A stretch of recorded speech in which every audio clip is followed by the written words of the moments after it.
Hi, everyone. Today we have the pleasure of having my professor at Pepperdine who taught me trauma in my master's program for psychology, Dr. Carlos. Dr. Carlos, welcome to the show. You're our first guest.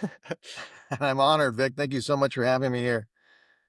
Well, thanks for joining us. I know today's topic we're going to touch on is how AI can have influence on therapy, not only for ourselves, but I know you're noticing some impact on AI and education as you're an educator yourself.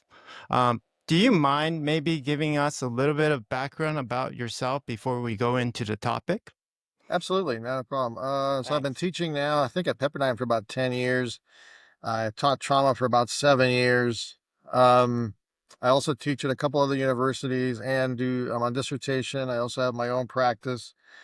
I also consult sometimes with the former FBI profiler buddies of mine, a couple ex-CIA guys. We do some work. Sometimes we work with government projects, DOJ grants, things of that nature.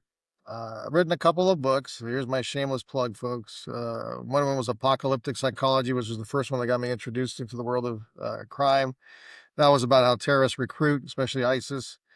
I switched gears, wrote my next book last year, which was Dog Psychology. It was looking at dog behavior as well as owner behavior through the lens of a family systems model. So if you're into the world of psychology, you understand what that means. If not, for everybody else, it's just really about understanding how your dog behaves and how that influences how we behave. So that's a fun book. You can get that one, and then see what else. I have a podcast. Vic has allowed me to share here, so thank you very much. One of Oh, them is my Circle of pleasure. Insight. Thank you. Circle of Insight is the one he listens to. If you're a crime buff, you can go to Forensic Psych, and my most popular one is the Special Forces podcast. It's called Special Forces Operators, I think it's called. Stories of Special Forces Operators. And then lastly, I am on Instagram doing a project with my daughter on Dr. Dining Delicacies. So you can follow that if you want on Instagram. We talk about the psychology of food, and I post a lot of different things about that. So you can check that out. So that's it for me. Well, thanks so much. Everyone, please find time to listen to Dr. Carlos's interviews. They're incredible. They cover anything from psychology to special forces. So I'm sure there's a topic in his podcast that can serve your personal interests. So without further ado, let's get into the topic.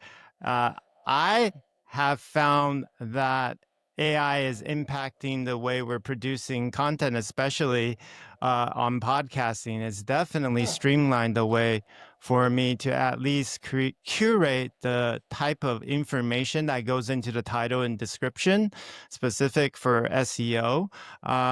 However, on a personal level, I think that there's a lot of merit in what you and I do, which is trying to educate our audience through in-person dialogue where there is no interference with AI for the most part, maybe with the exception of a few automated text that pop up on the screen. But I think this ability to engage human beings via voice and video, live or recorded like we're doing, will become not only important in the growth of humanity, but also important in how you influence pupils and people who want to learn about psychology many years to come. Absolutely, I completely agree. By the way, folks, I'm in my guest room today. The office is being used, so just in case you're wondering, those are my pictures. Yeah, I think AI has changed a lot. It's interesting because you hear a lot of debates about whether it's good or bad.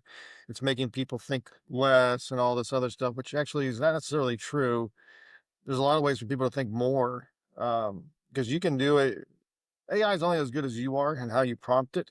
So if you're asking it questions on a topic, you can ask questions that challenge it. You can ask questions that have limitations. What's the limitation of this study? What are the controversies about this topic? Can you give me both sides of this topic, the pros and cons? And it starts making you think more and more. And it's really like having your own personal tutor. I always used to call it Siri on steroids because that's what it is in a sense, right? It just has so much information and so many things you can do with it. And it's beyond wild. And I don't know, Vic, I think I might have mentioned it before where there's AI even for health professionals. So if you are one, open evidence is a great one. It comes out with a lot of information only for medical and or for health professionals. I'm sorry.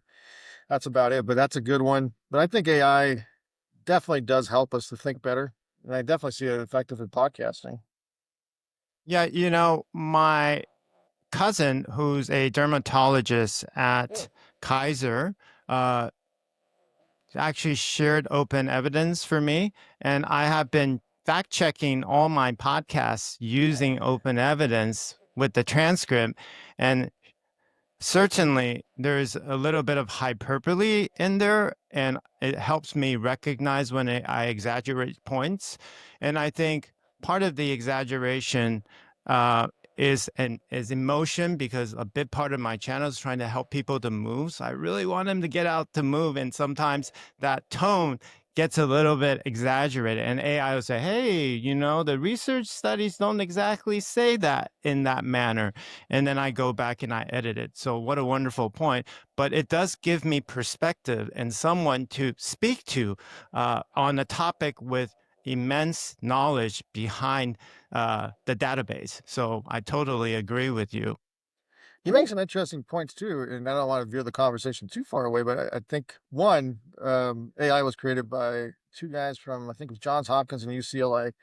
But two, the point you just made now, I've seen a dilemma for a lot of people is the ethical issue or a more, or no, I guess it would be more, but more the ethical issue of do I hyperbolize it for the greater good? Does the end justify the means, right? Because sometimes you're going to need to do certain things to motivate people. And this is where it gets interesting between what I call the battle of marketing and the battle of truth, because that's what we're fighting against all the time. You and I know a lot about fitness, probably you more in regards to ultramarathon for sure. But it's really interesting when you see supplements, because a lot of these supplement studies are done on rats. And they'll never mention that. They'll just say, oh, you build great muscle, this and that, 400% this. And but there again, there's the storyline, right? The this battle. But even your point back to the ethical question is, well, you want people to get healthy. You know, movement is going to work. A lot of studies do show it. So the only way I can get them to move is to make it hyperbolic, or at least to get more people. But at the same time, I'm misleading them because I'm kind of gearing it into the direction of it's really that effective. You get the point. It's kind of a weird situation. Yes, and I think there seems to be a tug and pull behind some of the most well-known scientists, and when they articulate their research compared to an influencer that cites their work. And I Sure. think um, there seems to be this, we don't like I don't want to say that so directly, but there's friction between the influencer and the scientist. And I think that the maybe potentially AI can be that happy medium to say, hey, you could say it this way and cite the research in this manner and not be too hyperbolic. And I've been doing that personally, and I've been finding that effective for my content.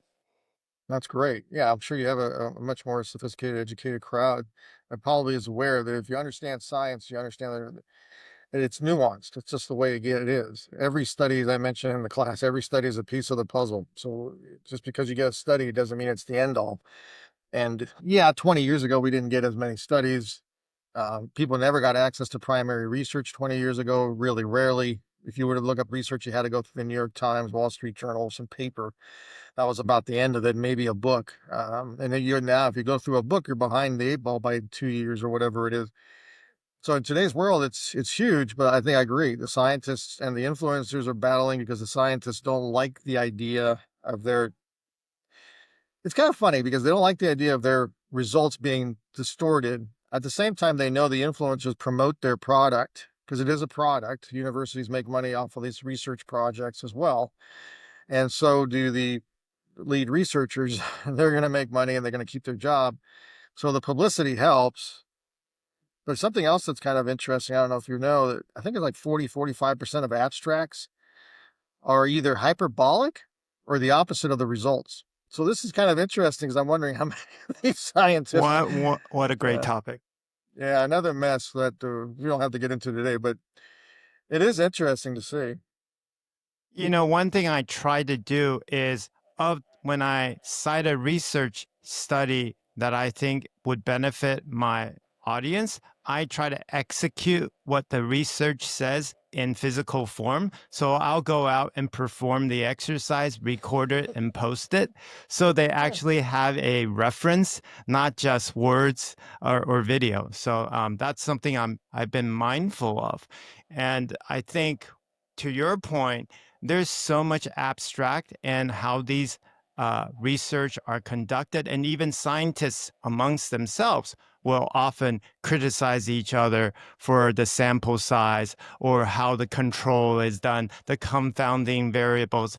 And the net of it is it's almost impossible to successfully do human studies without investing billions of dollars. And that's why pharmaceutical companies continue to have an edge in this research area and are able to execute really properly done studies for the most part and the speed that's necessary to influence us that these pharmaceutical drugs and the prescribers, the MDs and doctors, that it is in fact efficacious.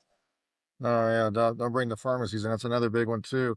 Yeah, you got a lot of stuff there. It's interesting to me because we are seeing AI now starting to work its way into all this stuff with research. Because some research, there was one researcher, I think it was 6 months ago, that was he forgot to take out the prompt when he submitted his research study. So it was written by AI. Unfortunately, the amazing thing wasn't even that. The amazing thing is it got past peer review and it got into the journal. So everybody skipped the prompt so somebody started looking at it. So I guess I'm bringing it back to AI for a minute because it reminded me of that. But you can see how AI is even jumping into the game there in the world of research. I think really what in terms of AI and therapy in the context of Mm. what you and I are not only interested in, but you're a professor in, is that people are looking for psychology as a tool, as an intervention that can help them with daily life. And you'll notice, I'm sure when you're researching keywords that people are actually searching for, anxiety is top of that list, stress, Oh, yeah. depression, and exercise is actually very low on the totem scale in relative to these symptoms or DSM diagnostics that probably the layman isn't aware of. And I'm curious what your opinion is on if I'm using, say, ChatGPT 4 or the eventual 5 or even open evidence if I have access to it. Actually, I think as a non-medical human, you can have access to it on a limited basis once a week. But how can I use and how can our listeners, loosely speaking, use AI to kind of build a small foundation, a small habit to help them feel a little bit better each day, almost maybe using it as a pep talk maybe, but I'm just submitting that as an idea, but I'll let you kind of take this topic. Thanks. What's interesting is I know I was reading some research before we were doing the show to get myself ready, and I've been following AI in therapy for a while in two different ways. One, what is it doing encroaching into my business? Obviously. And then two is what is it doing, period? I know Dartmouth now came out with a new trial and used a generative AI chatbot, and it showed pretty good success using CBT because you can prompt your AI to use any theory you want. So if you're familiar with theories, you can do that. Just to qualify, CBT is cognitive behavior therapy. Thank you. Yes. I think they had like 100 people. The Therabot, as they call it, was off a smartphone and showed significant reductions, I think, for depression and for anxiety, the two you just brought up. Um, and about, I think it was about 18 or 20% drop for eating disorders. So that was interesting. Another one that came out of Cedar Sinai is they're actually using virtual reality. So they're putting on the helmet. You actually get to see the therapist. So that's something wild too. You got something? I remember you taught us exposure therapy was very effective. So that could be a form of Uh, exposure therapy to involve humans in a virtual environment where they feel like they're actually in the environment. Yeah, that's a great point.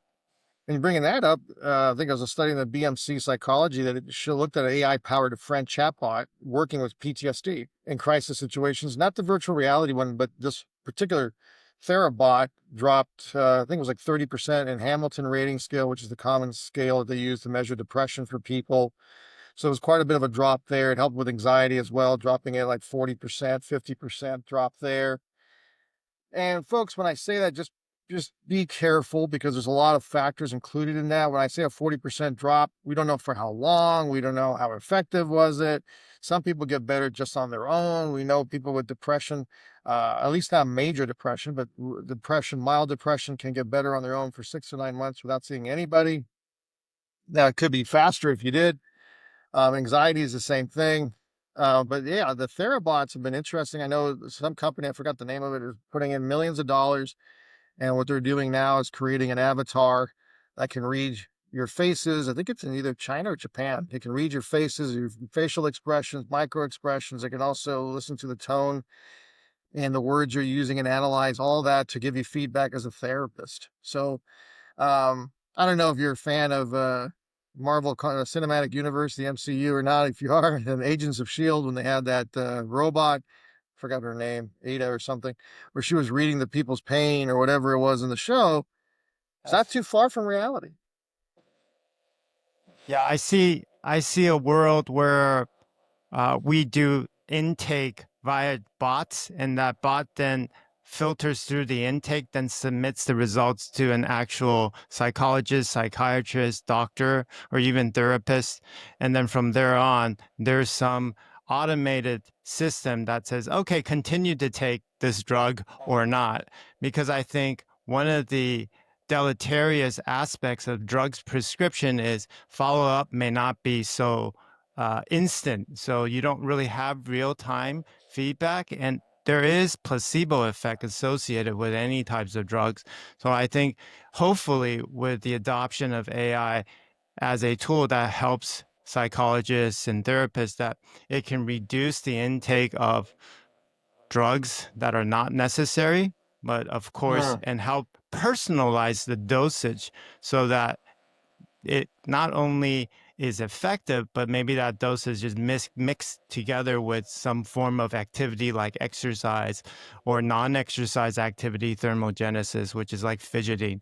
And I think that combination would be really important to improving human health. And the one of the things I learned, Dr. Carlos, from my exercise prescription program, my master's program at UConn, is a lot of the interventions that work really well isn't one or the other, it's together. And that's both pharmaceutical drugs and exercise tend to be very valid interventions. And I'm hoping that type of personalized treatment can really evolve strategically through the adoption of AI. that's a great point. And I'll jump on the exercise component because I know you were talking about that a minute ago, but I wanted to make sure before I forget, there was a guy I interviewed on my podcast a while back named Bob Wachter, Wachter.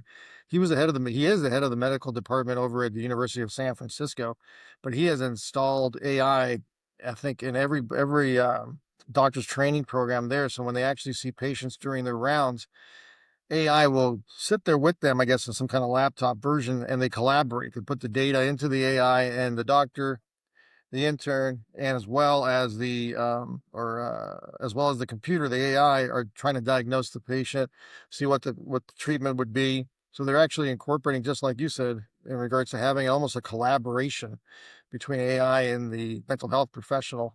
They're doing it with the medical professional. So it's kind of interesting to see that combination. And I think in Japan they were using AI now for cataracts. But it's interesting. Back to your point about it is really multifactorial when it comes to interventions. Or multiple interventions is what we need is the most effective. A lot of people in today's world, even maybe the last 50 years, everything's about the one thing. Well, there isn't really a one thing. It's multiple factors that can help and multiple factors that cause things. So it is interesting to see why society hasn't jumped onto the bandwagon of um, exercise as well as psychotherapy. Um, it should be the first line of defense. is to figure out, and I'm not saying you have to go work out 7 days a week or run every day, 5 times a day. No, it isn't that. I mean, some people just getting out and walking, just getting to 10,000 steps, eating a little bit better. And it doesn't mean you have to eat locusts and grass, just eating less of bad stuff. Um, and then the other thing is, right, there's a lot of studies that show how it improves people with depression and anxiety. I do want to make one point on that. Though there's several diagnoses that a lot of people agree with that are truly valid and that are strong diagnoses, like a bipolar, a major depressive disorder, schizophrenia. Um, those are pretty strong diagnoses. It does help them, but that's all it does is help them. It doesn't get rid of the problem like it can with others sometimes. I've had several clients that have stopped using alcohol and have redirected their lives to exercise now, and they just love the feeling of it, and they got to a point where they can do it. Now, I do have others that struggle with alcohol and still work out 5 days a week, and it's an interesting internal conflict. And that's another big player, by the way, in psychiatric issues. Is a lot of the substance use that people just don't talk about, and they'll take substances while they're taking medications, which is kind of wild too. But You know, go ahead. please go ahead. I was just going to say, this is again, back to your point, reiterating how important it is for people to incorporate exercise and nutrition into their mental health program. Yeah, you cite such an interesting example. There are people who are very active that drink a lot, and that's actually quite obvious in some of the uh, athletes in the ultra marathon world. Actually, there are a lot of a lot is hyperbole, so cross that. But there are athletes that have found solace in ultra marathoning by quitting alcohol or smoking and kind of shift their attention to doing these sports, and it brings them comfort, reduces their anxiety. So it definitely can be a successful intervention. But for the stimulus to really take effect, you do have to take some training to get to that level where it can offset the desire to drink alcohol, because alcohol is so quick. But arguably, you can get there with a fast 20-second run. You can feel the endorphins flow, but you need to be able to run 20 seconds fast at a certain heart rate for that stimulus to take effect. So that's what I think is so important for humans to understand is it's not about just going out and doing a long run. Sometimes going out and doing a fast run with doctor's approval can really provide you this mental release, like, oh, that just felt really good. Almost like a quick dose of aspirin or Advil, but totally natural. And that's a habit I think that lacks in our society. You know, you don't sit there and go, I'm stressed out. I'm stressed out. Oh, you know what? I'm just going to go do a stair. I'm going to go to the office on the side, go walk the stairs, come back and use it as an intervention. And I want to connect two things here in a minute, but I guess my question to you would be, I see ultra marathons similar to CrossFit, and not in the activity itself, but in the community it develops. It's a unique group of people that almost become band of brothers, like the special forces call themselves, because you're in this war, right? You're fighting. I got to run whatever it is, 50 to 100 miles. That becomes your battle. CrossFit, I got to lift and toss things all over the place and climb things. That's my battle. And it's really interesting because I don't know if that resonates at all. It absolutely does. And there is a culture amongst ultra marathoners that we support each other regardless of thought, where if you helped me with a race that was, say, 200 miles or 100 miles, for instance, I helped one of our close friends, Danny Westergaard, who is 65 years old, complete kind of support him mentally. And I didn't even do the race with him. And I asked him, hey, would you be able to help my wife run 100 miles, which she did? And he just said, yes, of course. And at the drop of a hat, and just ended up help because I think like I know very little about the military other than the fact that I did run with some special forces humans and assisted them in some races, And the mentality from my observation is very similar. It's, your goal focus. I think stout is the word that's frequently used, but there's a lot of trust built through that community because you watch each other suffer. And I think we grow somehow closer to each other when we support each other through bad times, versus when everybody's happy. It's like, oh yeah, it's easy to help people when they're happy. But when you're miserable and there's someone next to you to help you when you're miserable, I somehow think that carries more weight. I completely agree. And it's interesting because I was going at a different angle with in regards to the community because I can see how it helps mental health. Because one of the biggest things is social support. That's kind of how I was going with it. But I agree with your observation too. Special forces, they're a very unique uh, individual. And I also think it provides a lot of people ultra marathoning. You can correct me if I'm wrong, you're the expert there, but I can see it provides self-efficacy, the belief that they can do something, which should motivate them and translate hopefully more into other areas that they can overcome other challenges. There is direct parallel to doing hard things and starting businesses. And I've been Mhm. starting businesses. Um, I've been an entrepreneur since I was 19 years old, and I've really never been a W 2 guy, or I've been suffering. It's a very much suffering because there's many months you don't have income, or many years you don't have income. Not only do you not have income, you end up owing people money or investors money because 9 out of 10 startups fail. They do. And I think we sensationalize entrepreneurship, but we don't really highlight that most people fail. And for them to succeed, they need to get back from rock bottom, which is oftentimes mile 75 in a ultra marathon, pick themselves up, but they can't always pick themselves up by themselves. They need a friend, they need a spouse that surrounds them. And that's really why we have pacers oftentimes in these races, is when you're down, you have a pacer that picks you up at about mile 55 or 60 and says, Vic, you can do this. Or they don't talk, or they're just there and they're a beacon for you, like, I'm not going to let this guy down, or I'm going to show him I can do it.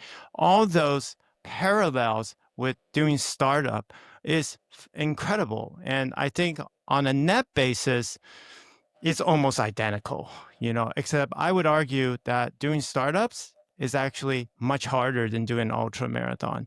It's almost never ending. So it's, yeah, those are the parallels. But bring it back to the community. I think community today exist in the country, and it's just not that obvious. But there are multiple fun runs happening at these run specialty stores. Every Tuesday morning, Wednesday morning, weekend warriors gather together on the trails and they do hikes and run. It's out there, and it's not just here in Los Angeles, or it's all over the country: Kentucky, Nashville, North Carolina, South Carolina. And these running stores, they're really walking stores, and organize these events. And the next layer above that is they enter some races like a marathon. A marathon's a bit larger, and then somehow they meet a friend that did a trail run, and they're like, take me on a trail run. And all of a sudden, they're running some national parks legally, and they go, oh my God, this is nature. And they find the therapeutic aspects of nature. It's so natural. And then they say, well, it's also a little dangerous to be out in nature by yourself all the time, right? So if you're doing like a 14er in Colorado, chances are you want to go with someone just for safety, or bring the world's best GPS. So it just naturally forms this community around doing tough things, not only for mental health, but oftentimes for safety. No, I completely agree. I also made the mistake. I didn't answer your question completely a while back ago, how people can use AI for therapy. It made me think about it when you mentioned community, because that's what I see with ultra marathoners. That's what I see with CrossFitters. Is the community that can bring them. A lot of these people are alone. And one of the things that AI can bring you is a connection with something. Some of the ways you can use it as a client or as a person who's struggling is ask you questions like, how can you reframe this situation that happened? Which is a technique that we will use as therapists, is trying to see the other side of the coin, per se. The other thing you can do is ask it to be a CBT therapist or ask it to be whatever type of therapist you want. Um, and you can kind of get an idea. Is it going to solve all your issues? No. Is it going to really, what I call a personality structure, figure how you're built psychologically? No. But it can definitely ease up a lot of decision making. It can give you some ideas of handling things. Um, so when I use it for that, when I tell people I can use it, when they ask me, sorry, when they ask me how to use it, that's what I usually tell them is try to ask it for reframing, try to ask it for coping skills, try to ask it for ideas to deal with stress, talk to it in different ways. And it kind of reminds me of something. I don't know if you remember the Elon Musk incident that happened about a week ago with his little anime gig. Oh, yes. Okay, so for those folks out there who may not be as aware of it, Elon Musk created this little anime girl that caused a big stink. She was wearing a very short skirt, so you can see her underwear. You can also have a low cut dress. That wasn't the point. The reason I think she got a little too crazy is I think he actually missed an opportunity because the way she's designed was interesting because she was designed to interact with you, obviously provocatively. That's what he put in there for, not the intention, but she was actually designed to interact with you as really being alive. And she moves and she talks to you as if you were dating her. And when I was looking at that, I was thinking, this is kind of interesting because if you looked at this as a therapist and you slapped a therapist instead of this person, and you can say, "Hey, it's been a long time, Vic. What's going on this week?" You could do that, and the anime was really coming out as a person. And for individuals who are isolated, it's a temporary connection, if anything. Um, Also, it teaches people how to interact with them. It's a unique style, I guess. Was my point. It's something I think there's room there to work with for people who may not want to go see a therapist initially. May struggle with the idea, may not have the means or whatnot. So it's kind of a fascinating uh, thought. I haven't really explored it, but I thought I'd throw it out there for you. You know, one of the parallels to what you just described exists now in fragments in the ultra running training community, where we have coaches that are starting to use AI to train people so that they can achieve these goals. And what I'm seeing is utilization of a multifactorial approach where both there's human intervention and AI, and the initial results seem to be positive. And I think whether you're learning to run your first 5K, 10K, marathon, ultra marathon, these coaching platforms, they may seem automated, but allows you to provide a place to input some of your thoughts and then receive some output from these platforms. And then you can evolve into talking to a live human, namely the coach behind the brand. Typically, a coach's maximum threshold for in person can be up to 50 people. But I think in the context of using to AI to help them kind of qualify certain topics, maybe they can get to 500 people. Maybe there's a 10x improvement when they use AI as a tool to help them coach more people. And I know for a fact my coach, who I use intermittently, this year I was just too busy to have coaching done. But Jason Koop is an incredible ultra runner and coach. He coaches the elite athletes on planet Earth, actually, and his outfit is CTS training.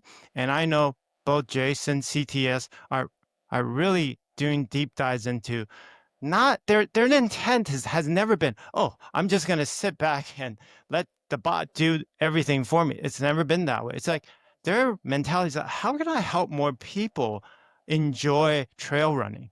How do I get and effectively? And I think that's the challenge they're posed with. And I know for a fact they're really working hard in perfecting the system. That's a good point. And, a lot of people can use it for exercise to get to developing routines.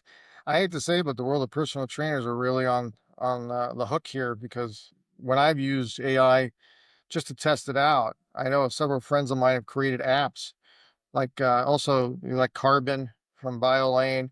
He's created the app where you can Yes. put food in. You don't need it if you have AI. You can ask Grok, Claude, whatever you have, ChatGPT, hey, I'm such and such person, age, activity level, blah, blah, blah, blah. How many protein grams? What kind of food should I eat? Or here's what the food I did eat. And it can keep track of everything for you. It can set up routines for you. It does a great job. Obviously, the only thing it doesn't do is monitor you when you're actually working out. But if you are familiar somewhat with working out, it can create great programs for you. The other thing you can do if we go back to therapy um, is parenting. There's ideas there for parenting and even dealing with parenting. One of the things that I've encountered a lot in practice is new parents struggling with having a child, understanding the new dynamic that just happened where, hey, I had my wife or husband for 5 years all to myself, and now I don't. So I see a lot of dads struggling with it. How do I become this? Where I've lost my wife. The intimacy is gone. The attention is gone. And that becomes a big issue for the dads, the moms. The dad's not really playing. He's not really part of the family. Um, I have identity. When the kid becomes older, 4, 5, 6, now all of a sudden their identity is open to the public. It's kind of an interesting display. Maybe moms will relate out there where all of a sudden when they go to school, they're looking to see how am I going to be judged as a parent? How does my child behave? It now becomes a reflection of me for a lot of moms. And it's almost like going through high school in a way. A new identity is being developed. And who am I as a mother now becomes something. For fathers, another interesting twist is fathers with kids in sports, which we know now is a $1 billion, multi-billion dollar business. And once you get that involved with money, pressure is huge. I can't tell you how many parents say I can't put my kids anywhere because everything is so intense and they're only 9 years old and I can't put them into a soccer game because parents are yelling and screaming. And so I think AI can help you with ideas about parenting if you struggle through that. But that's something I've seen a lot. I'm not sure if you've seen that or even heard that in your circles. My youngest is 6, my oldest is 10. I'm in it. And Yeah. I'm in it. And I think parents in the communities where income is a bit higher tend to use sports as a conduit into better schools. And many of my friends are exploring less competitive sports. I'm sure that they're all competitive, but I'll use an example by not giving it away. Um, Olympic sports that otherwise are only televised during the Olympics, but never seen otherwise. And they're using that as a framework to submit to universities that, hey, my kid's doing something extraordinary, and add that to their 6.0 GPA. I'm being sarcastic, obviously, but I think for me, what I've discovered is it's a double-edged sword. I thought I 2 months ago I removed the iPad from my children, and I saw and cold turkey just removed it. I actually hid it, and I didn't do it because I thought they were never going to use iPad again, but I just wanted them to reset and focus improved, behavior changed, less tantrums. My 10-year-old was responded very easy to it. Well, she's female, and we all know the female prefrontal cortex develops a little sooner than the male. But my son uh, eliminated. My son through the first week, second week, behaved like a drug addict. Hmm. It was like quitting. Like how we during our master's program we were able to kind of sit in onto like certain environments we can observe people, and I it was very similar, people trying to quit very hard things that they're addicted to. By week 3 I had my son back, and my Hmm. wife thanked me and said thank you. It was so hard. So I think the screen themselves isn't the problem. I think from reflection, it's what they watch on the screen that's the problem. And you can't give them free reign and just have them go do surf on baby YouTube all you want, but you have to be specific with what they can watch and not watch. If I could add something to that, I think it's also important to do what you did, which was great, but I think it's also a lot of parents use it as babysitting, kind of like what you alluded to now. So instead of controlling it and say you have 30 minutes a day with the iPad, blah, blah, blah, blah, they don't. They just, here, I'm going to be busy doing things, and here slaps the iPad for 2 hours. That is a big problem. We've seen it before. You know, John Haidt, who's written the book Anxious Generation, he's done a great movement. It seems to have taken off everywhere in the US, the UK, around the world, and it's showing great benefits. I don't know how the heck a cell phone or any of this stuff ever got into school to begin with. It should have never been allowed. I mean, that seems to be a no-brainer, but whatever. Um, but yeah, I think that's one of the biggest issues. I'll tell you right now, it's kind of interesting when I talk to parents that have ADHD children. Um, and that's a different story for another day too. But when I talk to them and I give them my ideas and recommendations, the first few things I tell them, structure, really important. A lot of them don't have structure initially. Not a big deal. The parents, you don't have a manual, you don't get a guidebook, so I get it. But structure is going to be important. Waking up with a routine, going to bed at the same time as close as you can with the same routine, taking away everything that's electronic within an hour. So if you can, if ideally you can, you have dinner if you can, you start setting up the night, starting to downgrade the energy levels. So you get them to brush their teeth, clean their room. You read to them, which is huge. That's going to be a big plus. It's a bonding moment. I can't tell you how many clients I have, adults, 40, 50, 60 even, who when I ask them about their memories of childhood, one of the things that always pop up is I read with my dad or I read with my mom. They read to me. It seems so silly, so minor, and yet so important. So that's a big one, is controlling what they're seeing, like you said, controlling what they're watching, because that's going to have something.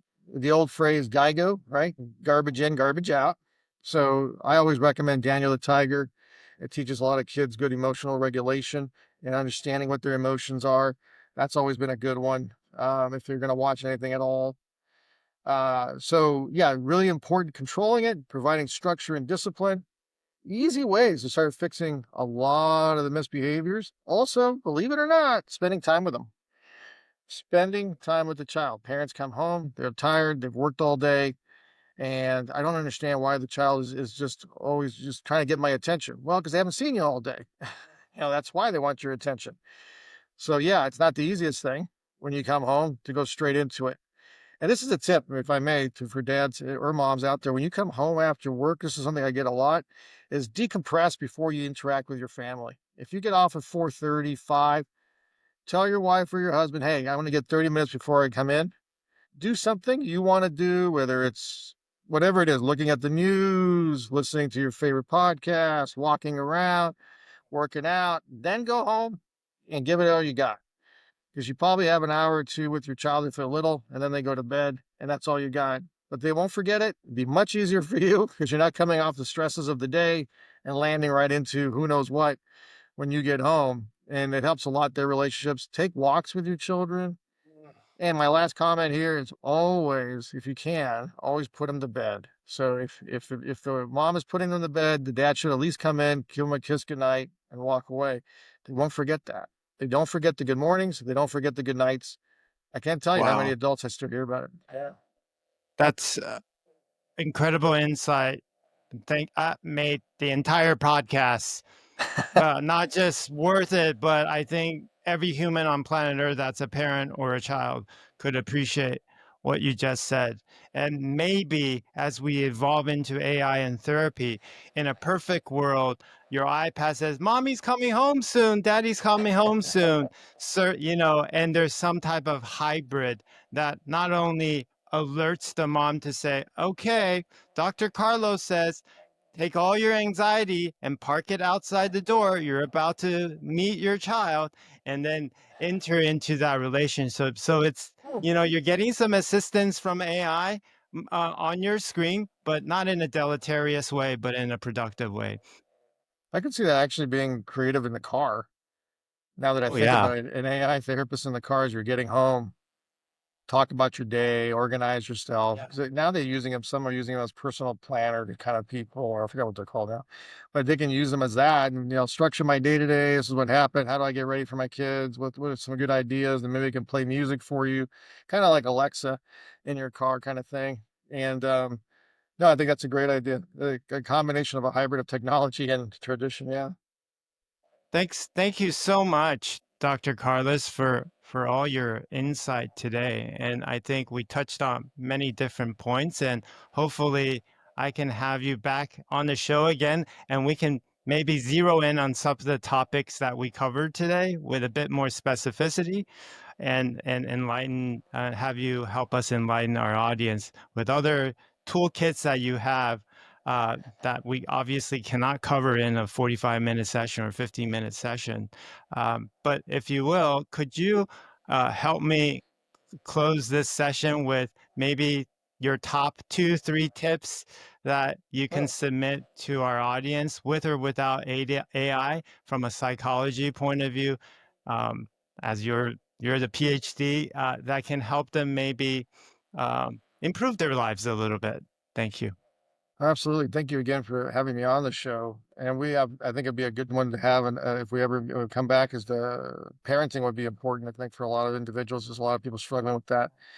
Please. Um, a couple of things that what I would always recommend that I see a lot patterns are people, one, not taking care of themselves a lot. And what I mean by that is I see it a lot with dads. I see it a lot with moms. I see it with sometimes children, older children, 20, 24, that are not taking care of themselves in regards to they're just working, going to school, doing whatever. And then when you ask them, well, what do you do for fun?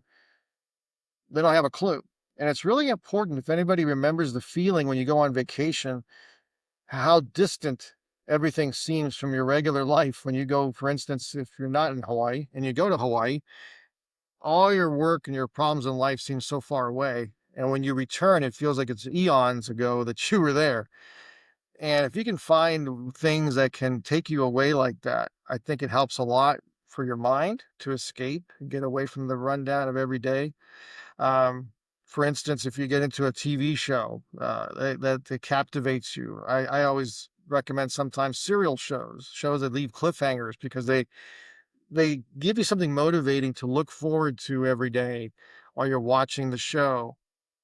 Um, Another thing is being able to find hobbies and sports that you can enjoy, finding things that make you better or make you have to improve. So watching a TV show doesn't do that, but it's okay. It takes you into a fantasy land, which is perfectly fine. The other thing is to try something new, something that you think, okay, let me see if I can work on this. Whether it's music, ultra marathon, jujitsu, whatever it is try something new that you can improve to develop your self-efficacy and expand your horizons. And then lastly, for a lot of people is friendships. This is something that we've also seen huge. I've seen a lot in my clinic and a lot of other people talked about on social media is that people just don't have connections as they used to. They really just don't. Especially when they get married, that seems to go by the wayside too, because you get so caught up with everything. We lose a lot of our friends for a while. And that's an important one is to keep connections going and make sure it's connections that you hang out with yourself and couples. So if you're married, you hang out with a couple every so often, but also solo with your guy friends or guy or girlfriends, whatever it may be. But those are the three I think definitely keeping connections, have hobbies, get into something that takes you away like a mini vacation. So if it's a show, if it's something, whatever it is that could take you away, maybe an ultra marathon will take you away as well. Um, those are some things that I would put in as recommendations. That, that's an incredible insight. Thank you so much for being on the show. Do you mind just telling our audience again the shows that you're behind as a host so that they can earmark this again if they missed it in the beginning? Thank you. Absolutely, sure. Thank you. So if you're a criminal fan, you can go to Forensic Psychology. We talk all about crime. I'm not gonna kid you. Sometimes it can get intense. Circle of Insight, like Vic was mentioning earlier, it covers all different topics. So we can cover psychology. We've had CIA guys on there, gals. We've had special forces. We've had professors on marijuana. You name it, we have it on that one. And then if you want to follow me on Instagram, it's Dr. Dining Delicacies, where we talk about the psychology of food. So you can check that out too. We got to bring Thank you you. on our podcast too, Victor. Oh, that I want to hear would about the ultra marathon psychology. thank you so much. I really appreciate your time today, Dr. Carlos. Have a wonderful day, and talk to you soon. See you later, everyone. Thank you.